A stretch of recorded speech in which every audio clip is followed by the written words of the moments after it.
Live Maharashtra digital news, हक्कासाठी लढणाऱ्यांचा बुलंद आवाज. हे बघा, महायुतीचा निर्णय जाहीर केला होता आदरणीय रवींद्र चव्हाण साहेब, भाजपाचे प्रदेशाध्यक्ष, किंवा आम्हाला कुणाला विश्वासात न घेता जाहीर केलेला निर्णय होता आणि कालपर्यंत तो निर्णय होता. पण आज आम्हाला स्वतः पालकमंत्री मेघनाताई बोर्डीकर, कालपासून आमचे जिल्हा प्रमुख सईद खान, विशाल कदम आणि आनंदराव भरोसे आणि माझ्या टच मध्ये होत्या. आता आम्ही त्या ठिकाणी जाऊन आलो आणि आम्ही आमचा निरोप दिला की शिवसेनेला उपाध्यक्ष पद तुम्ही ठरल्याप्रमाणे द्या आणि एक सभापती पद द्या. आम्ही सांगून आलो, पण आम्हाला असं सांगण्यात आलं की भाजपचा अध्यक्ष उपाध्यक्ष राजेश विटेकर यांचा सक्का भाऊ हा उपाध्यक्ष होणार असं सांगण्यात आलं. म्हणून आम्ही तातडीने पत्रकार परिषद बोलवली आणि ह्या निवडणुकीमध्ये आम्ही बहिष्कार टाकलेला आहे. भाजपला परभणी जिल्हा परिषदेचा प्रस्ताव प्रयत्न राष्ट्रवादी सोबत बैठक झाल्या.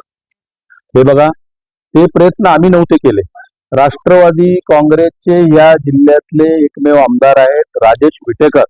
यांनी स्वतः पुढाकार घेऊन, रत्नाकर गुट्टे सुद्धा त्यांच्या सोबत होते, या लोकांनी पुढाकार घेऊन उबाटा, काँग्रेस आणि राष्ट्रवादी यांचं संख्याबळ एकत्रित केलं आणि शिवसेनेचं संख्याबळ मिळून अध्यक्ष शिवसेनेचा करतो असं आम्हाला सांगितलं.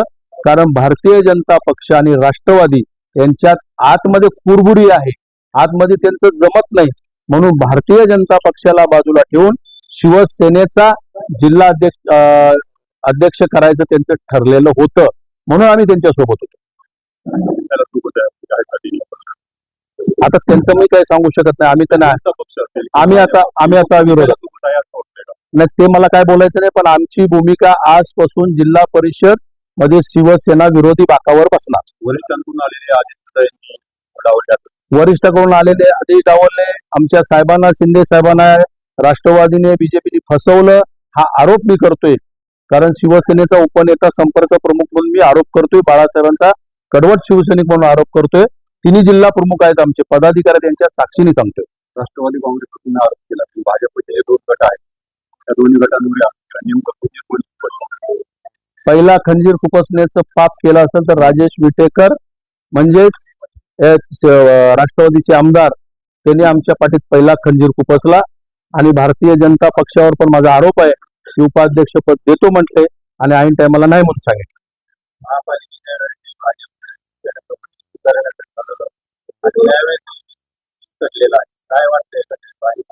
हे बघा, आनंदराव भरोसे माझ्या बाजूला बसले. महानगरपालिकेला त्यांना असंच खेळवत ठेवलं, युती करतो करतो करतो म्हणून सांगितलं. ऐन टायमाला त्यांनी युती तोडून टाकली.